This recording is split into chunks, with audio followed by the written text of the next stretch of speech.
Boa noite, amados. Estamos aqui nessa quarta-feira, dia 24 de junho, às 19 horas e 30 minutos, para mais uma live. E hoje aqui com a presença da irmã Regiane, para fazer a tradução com as libras. Um abraço aí, Antônio. Quero ver você firme aí acompanhando, Antônio. E eu quero saudar a todos com a graça e a paz do nosso Senhor e Salvador Jesus Cristo. É uma alegria poder estar aqui novamente, compartilhando da palavra de Deus e semeando, levando a você uma palavra de fé, uma palavra de esperança, uma palavra de consolação, de ensino, direção, exortação. E eu sei que a palavra de Deus não volta vazia, mas cumpre o seu propósito. E hoje nós vamos falar de uma parábola muito bonita, uma parábola linda do Senhor Jesus. Nós vamos aprender bastante com essa parábola, que se encontra em Lucas capítulo 16, a partir do versículo 1. A parábola do administrador infiel. Já vou até pedir para você deixar sua Bíblia aberta aí, em Lucas capítulo 16, a partir do versículo 1, tá bom? E vamos orar ao Senhor. Eu quero convidar você agora a fechar seus olhos e vamos falar com Deus, vamos orar. Pai celestial, Pai glorioso, Pai bendito, em nome do teu amado Filho Jesus, nessa noite de quarta-feira, nós entramos na tua santa e gloriosa presença para te agradecer, Senhor. Te agradecer pelo teu grande amor, te agradecer pela tua bondade, te agradecer pela tua fidelidade, te agradecer porque o Senhor é bom e a sua misericórdia dura para sempre. E eu quero colocar cada família, Pai, que está nos assistindo nesse momento, que o Senhor abençoe a cada um, que o Senhor dê ordem aos teus anjos, Pai, ministrar teus milagres, ministrar tuas bênçãos. Senhor, confirma a tua palavra com sinais e maravilhas. Derrama teu amor, derrama a tua unção, derrama o teu poder, Pai. Nós oramos e já te agradecemos.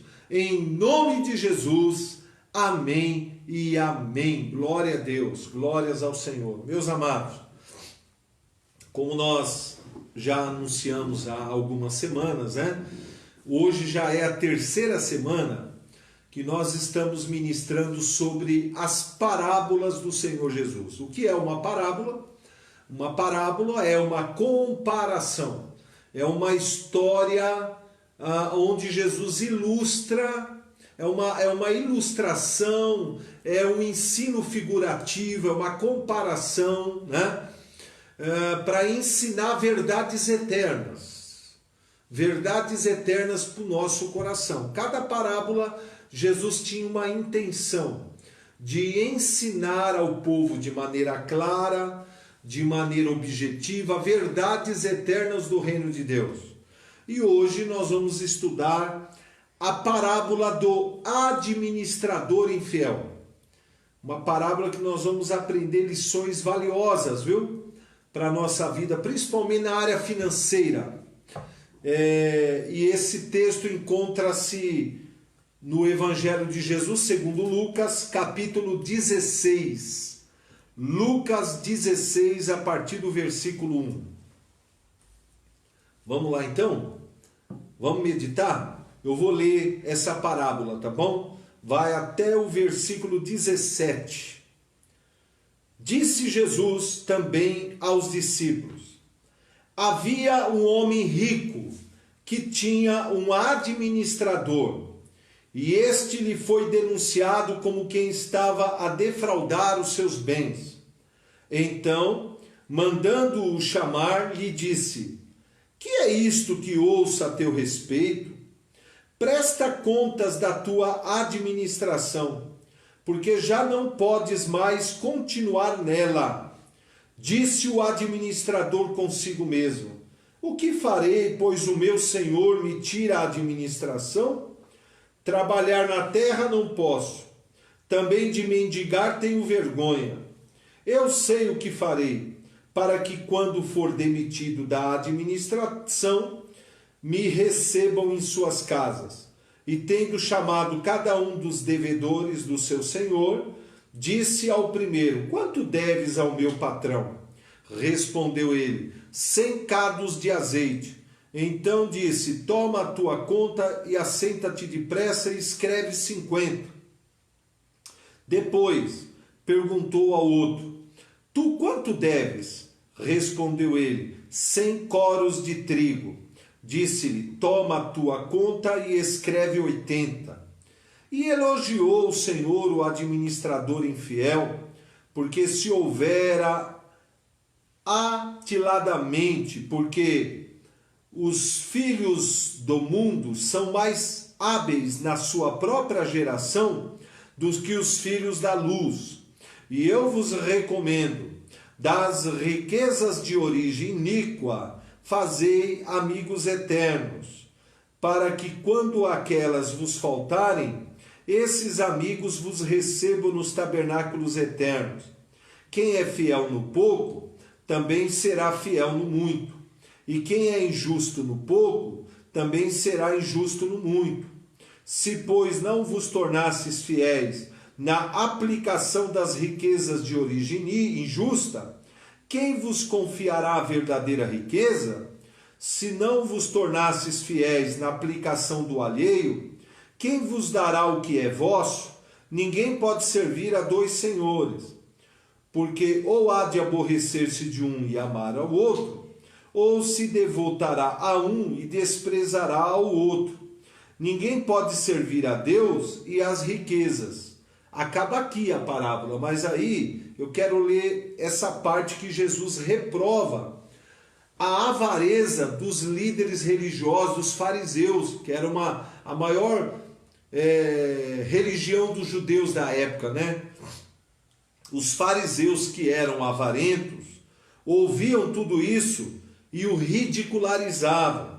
Mas Jesus lhes disse: vós sois que vos justifico a vós mesmos diante dos homens, mas Deus conhece o vosso coração, pois aquilo que é elevado entre os homens é abominação diante de Deus. A lei e os profetas vigoraram até João. Desde esse tempo vem sendo anunciado o evangelho do reino de Deus. E todo homem que se esforça por entrar nele, e é mais fácil passar o céu e a terra do que cair um tio sequer da lei. Olha aí que interessante, né? Vamos meditar nessa parábola, não? Vamos extrair lições valiosas nessa parábola do administrador infiel, né? Através desta parábola, Jesus está nos ensinando sobre a responsabilidade que eu e você, como cristãos, temos na administração dos nossos bens, do nosso dinheiro, que Deus coloca nas nossas mãos. É sobre isso que essa parábola está tratando. O homem rico aqui representa a figura de Deus. O administrador simboliza o cristão. O homem rico simboliza Deus e o administrador simboliza o cristão, né? E num determinado momento, esse senhor rico, ele foi pedir contas ao administrador, né? Porque ele ouviu uns boatos de que esse administrador estava a defraudar seus bens, ou seja, não estava administrando corretamente os seus bens. E ele foi lá para pedir contas da sua administração, né? E ele diz aqui, ó, o que é isto que ouço de ti? Me dê contas da tua administração, porque você já não poderá mais ser o meu administrador. E o que a gente aprende com isso? Um dia o Senhor Jesus vai chamar você, vai chamar a eu, vai chamar a cada um de nós no particular, para que a gente preste contas da nossa administração em favor do reino de Deus. Nós vamos ter que prestar conta, né? E é interessante, por que esse administrador, que é chamado aqui na parábola de administrador infiel, por que ele foi demitido pelo seu senhor? né? Por que ele foi demitido? O texto é claro aqui, porque ele dissipou, ou seja, ele desperdiçou ou esbanjou todos os bens que o senhor rico entregou na mão dele, né? E isso é um alerta para nós, né? Deus não acha errado você usar uma parte do que você ganha para você comprar uma roupa, para você comprar teu carro, comprar tua casa. Não há nenhum problema. O que Deus se entristece é na luxúria, quando a gente extrapola a medida, exagera. Entendeu? Por exemplo, tem pessoas que têm 4, 5 carros na garagem. Aí eu pergunto, para que 5 carros, 4 carros, se um carro só te atende muito bem? Né? Então a gente tem que começar a refletir essas questões. E o que ele fez? O que esse servo fez quando ele ficou sabendo que ele seria demitido desse emprego de administrador? O que ele fez? Ele foi até os devedores, as pessoas que deviam para o seu patrão, e perguntou: e quanto é que você deve, meu patrão? Ah, eu devo 100. Risca aí, põe 50. E você? Ah, eu devo... Aqui fala, né? Você quanto deve? Ah, eu devo 100. Escreve 80, não é? E assim foi, né? E aí, olha que interessante. Olha, eu vou ler essa parte, ó. Por que ele fez isso? Ele diz aqui, ó: disse o administrador consigo mesmo: o que eu farei, pois que o meu senhor vai me tirar a administração? Trabalhar na terra eu não posso. Trabalhar de mendigar tenho vergonha. Eu sei o que eu vou fazer. Aí ele foi nesses que devia para o seu patrão, pediu para diminuir o valor da dívida, para que esses, quando ele fosse demitido, pudesse recebê-lo na sua casa e ajudá-lo, né? Olha que interessante essa parábola, veja bem. O que o senhor desse servo administrador, ele falou dessa atitude, ó: e elogiou o senhor o administrador infiel, porque se houvera atiladamente, porque os filhos do mundo são mais hábeis, astutos do que os na sua própria geração, do que os filhos da luz, né? Olha que interessante, veja bem. E aí, olha que interessante isso. Ele fala aqui, ó. E ele fala assim, ó. Verso 9. Olha aí o verso 9. E eu vos recomendo. Aí é Jesus agora que está dizendo, ó. E eu vos recomendo. Das riquezas de origem iníqua, fazei amigos eternos, para que quando elas vos faltarem, esses amigos vos recebam nos tabernáculos eternos. Olha que interessante. O que ele está ensinando aqui, né? Ele está ensinando o seguinte: que de tudo que vem na nossa mão de recurso, tá? Uma parte desses recursos nós devemos investir na obra missionária, na obra da evangelização, para fazer amigos eternos com esse dinheiro. Quem são os amigos eternos que nós devemos fazer? São as almas que nós vamos alcançar para Cristo através dos nossos dízimos e das nossas ofertas. Por exemplo, nós temos a nossa missionária Nete aí, que está nos assistindo. Um abraço, Nete. E ela ficou lá um tempo no Zâmbia e um tempo na África do Sul. Lá ela ganhou muitas almas para Jesus. E você que colaborou para manter ela lá, você tem uma parceria, você tem uma participação. E o que você fez com esse dinheiro? Você manteve uma missionária na África. E você fez, junto com a NET, amigos eternos. E aí ele fala, quando vos faltar essas riquezas, ou seja, o dia que você partir desse mundo e deixar tudo aqui, que você não vai poder levar nada com você, quando você chegar lá no céu, você vai fazer amigos eternos. Ou seja, esses amigos eternos são as almas que foram alcançadas com a pregação do Evangelho, e eles vão te receber lá. Uma multidão vai vir até você e vai vir te abraçar e vai dizer, olha, você não nos conhece, mas graças aos seus dízimos e às suas ofertas, de enviar a NET lá no Zâmbia e a NET lá na África do Sul e outros missionários, nós fomos alcançados nas nações. E agora nós estamos recebendo você aqui como nosso amigo eterno. Olha que coisa emocionante. É disso que essa parábola está dizendo, né? Que nós temos uma grande responsabilidade, né? De fazer amigos eternos com as riquezas que Deus coloca nas nossas mãos. Por isso que Eclesiastes capítulo 10, versículo 19 diz que o dinheiro atende a tudo. O dinheiro atende a tudo. O que Salomão está dizendo aqui? Que no mundo capitalista como o nosso, tudo gira em torno do dinheiro.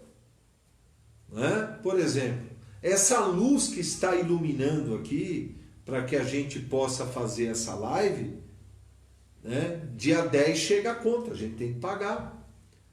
Esse celular que está gravando, ele custou dinheiro. A internet que está aqui possibilitando chegar até você essa mensagem, a NET, né, que é a empresa, manda a conta para nós pagarmos. Funcionários que trabalham na igreja têm o seu salário. Os missionários, né, precisam de um salário. Tudo gira em torno do dinheiro. Então as igrejas, as ONGs e os missionários e pastores precisam de recursos financeiros para fazer a obra. O dinheiro atende a tudo, né? Tudo é movimentado em torno do dinheiro. A salvação em Cristo é pela graça. É pela graça, mas mandar um missionário para as nações custa dinheiro. Dinheiro de treinamento, dinheiro da passagem aérea, dinheiro da hospedagem, dinheiro da roupa, da comida, do aluguel, do material, de sustentar os filhos se for casado.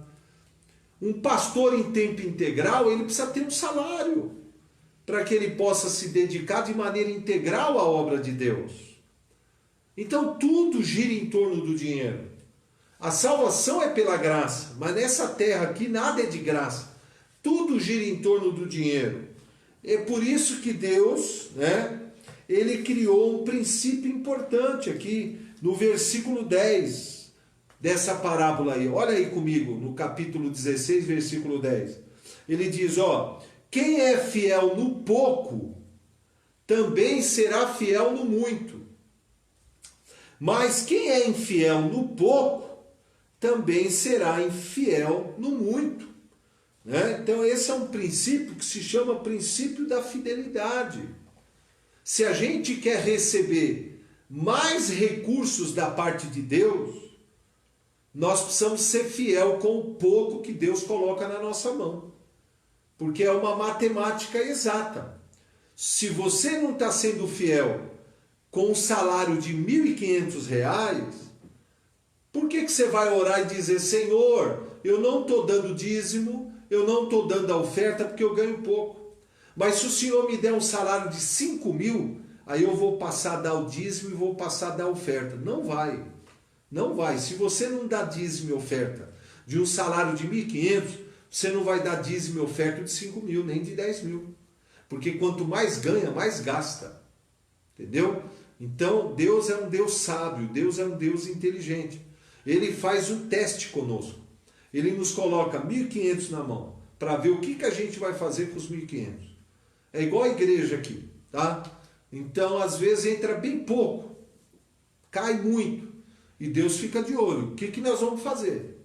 Né? Aí, quando a gente é fiel, mesmo no pouco, mesmo ali no aperto, a gente manda as ofertas para os missionários, manda a oferta para as agências.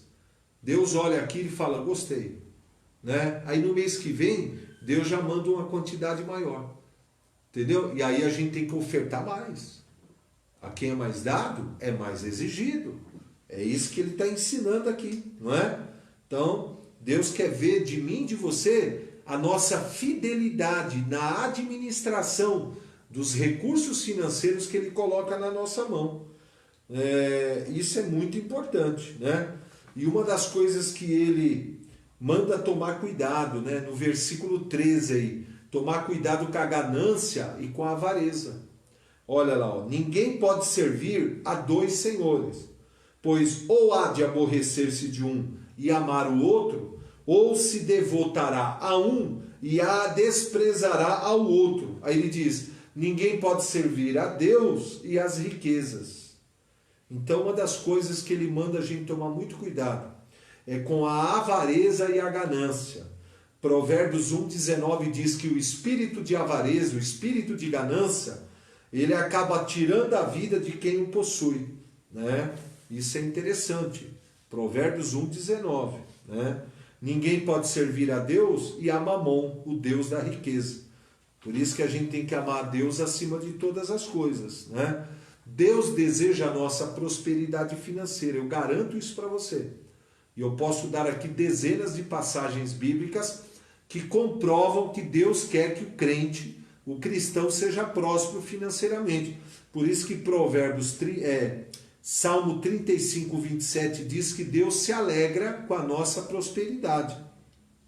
Agora, é necessário que nós sejamos tratados por Deus no nosso caráter para a gente ser liberto de toda a avareza e mesquinhez, desenvolvendo um coração generoso para com o reino de Deus.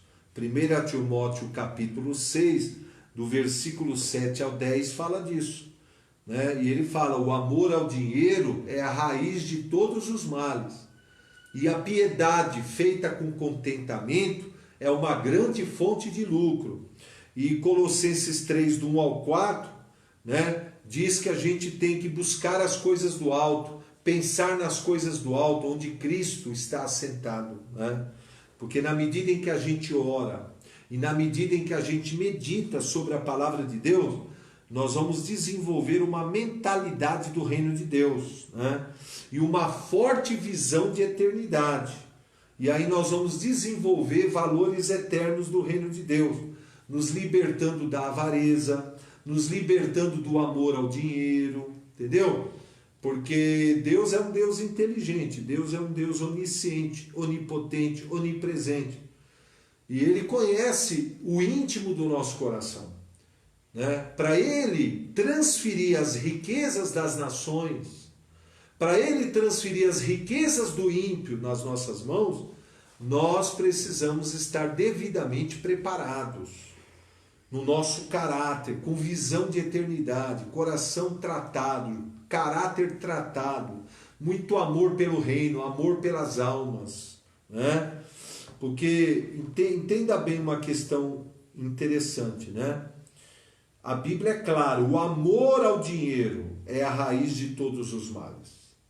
O dinheiro, ele foi criado para servir ao homem e não para ser senhor do homem.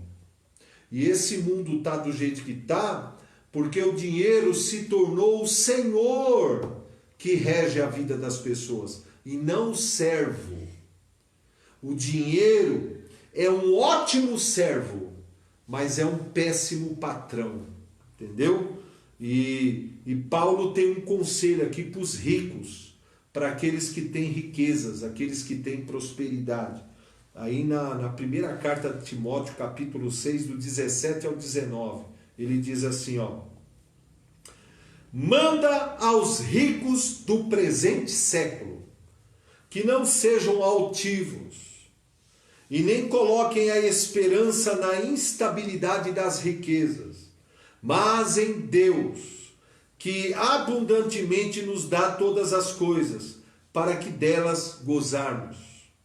Que façam o bem, sejam ricos de boas obras, generosos em dar, prontos para repartir, que acumulem para si mesmo um bom fundamento para o futuro, para que possam tomar posse da verdadeira vida, ou alcançar a vida eterna. Olha que coisa maravilhosa. O que ele está falando? Você é rico, você é milionário? Não coloca o teu coração nessa riqueza. Ele fala a instabilidade da riqueza. E é mesmo.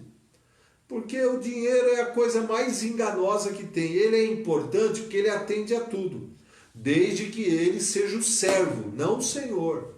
Desde que o nosso coração esteja em Cristo, esteja no Senhor. Desde que a ganância e a avareza não domine. Desde que não sejamos escravizados. Né? Não sejamos arrogantes, soberbos, presunçosos. Né? Veja bem. Para que a gente seja generoso, pronto para repartir, né? Investir. Porque, veja bem, Paulo deixou claro nesse próprio texto, nu viemos e nu voltaremos. É interessante a justiça de Deus, né? A mesma terra que vai receber o corpo do pobre, vai receber o corpo do rico.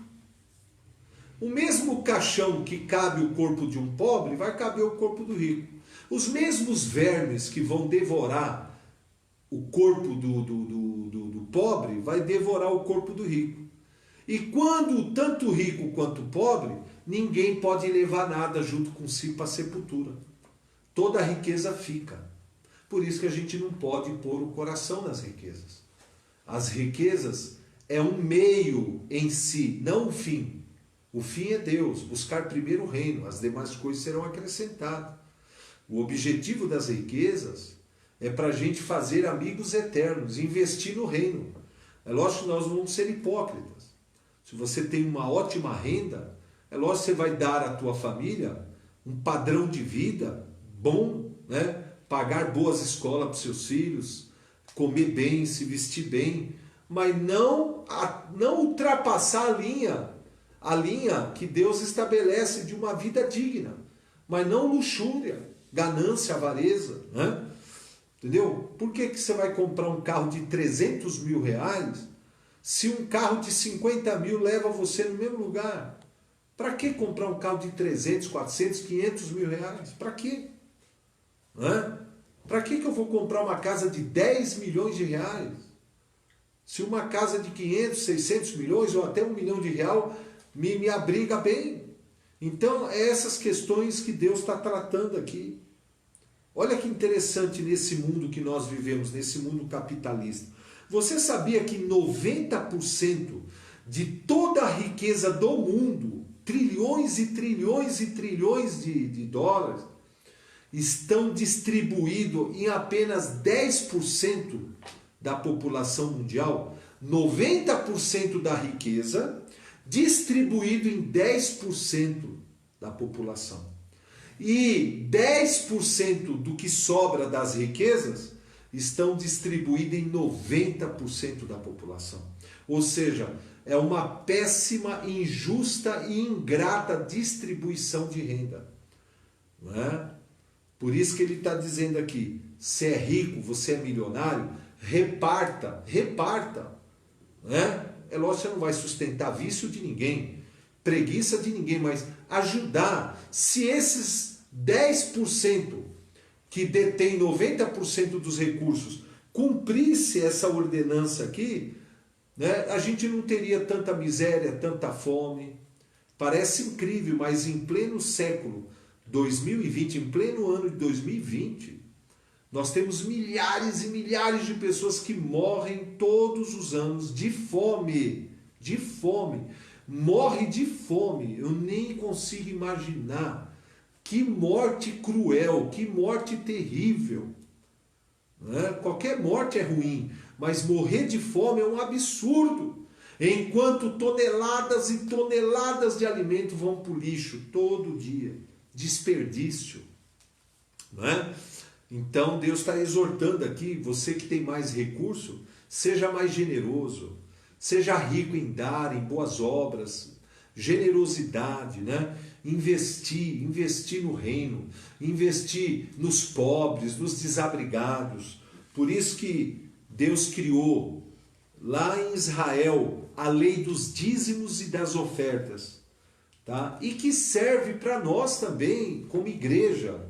Olha o que ele diz em Malaquias 3, do 8 ao 12. Roubará o homem a Deus? Todavia vós me roubais, e dizeis, em que te roubamos? Nos dízimos e nas ofertas.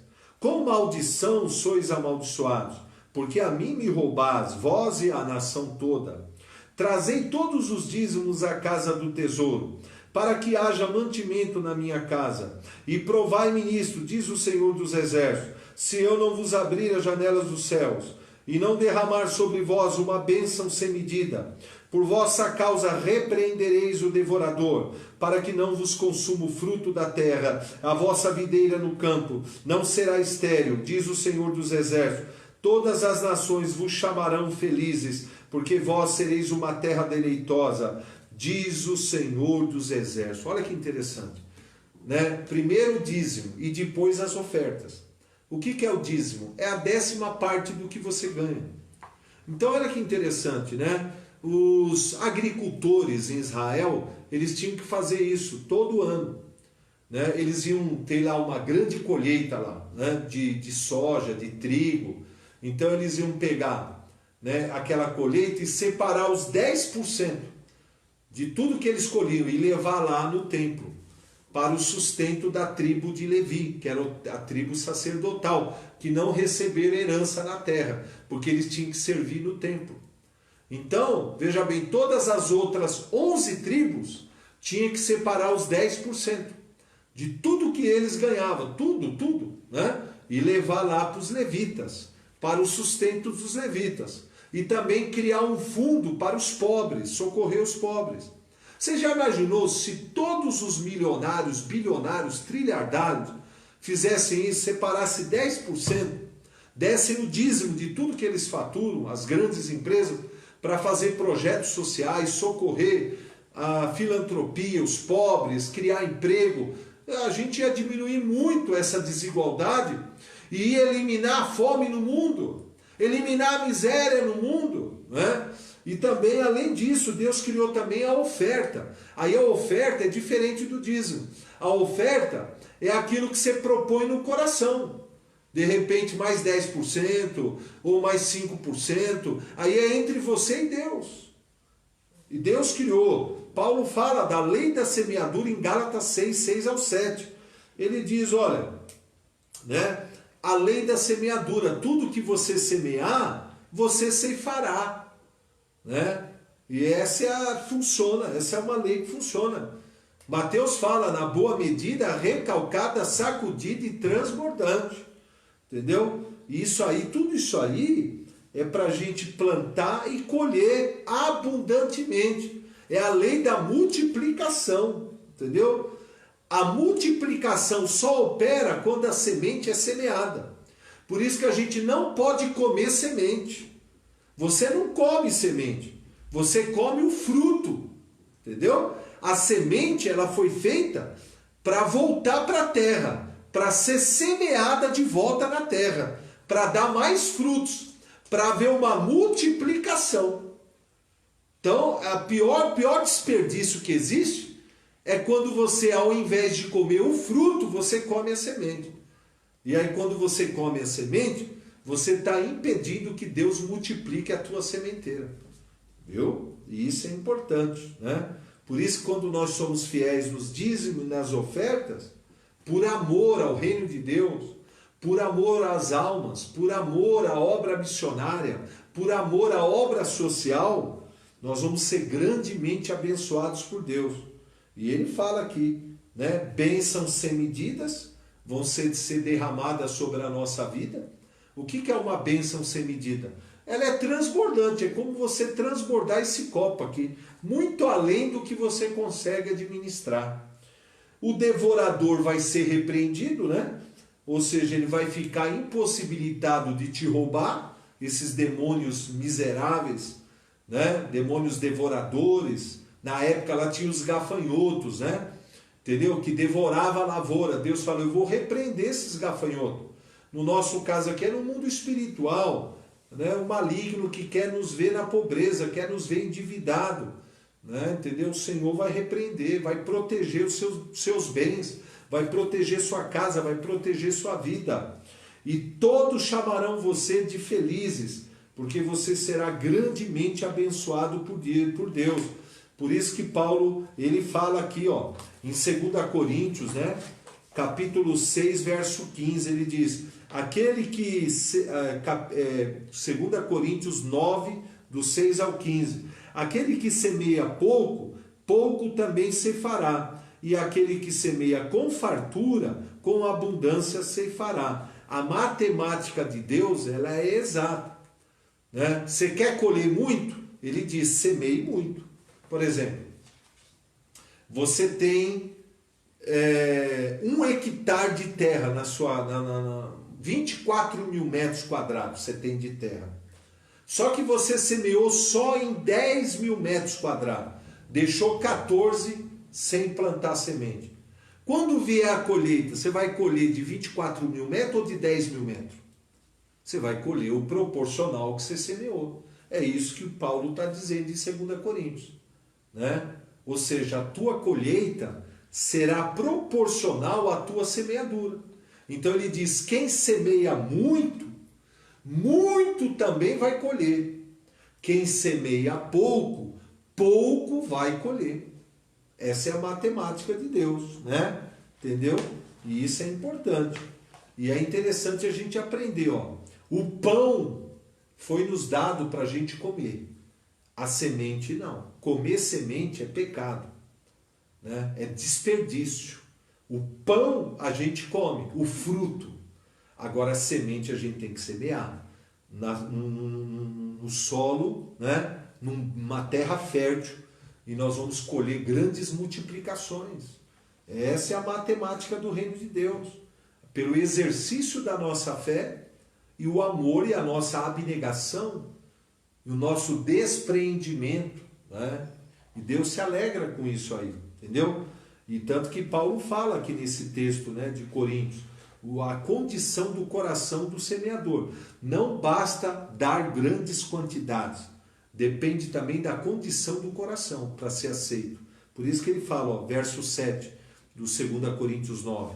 Cada um contribua segundo propôs no coração, não com tristeza ou por necessidade, porque Deus ama a quem dá com alegria.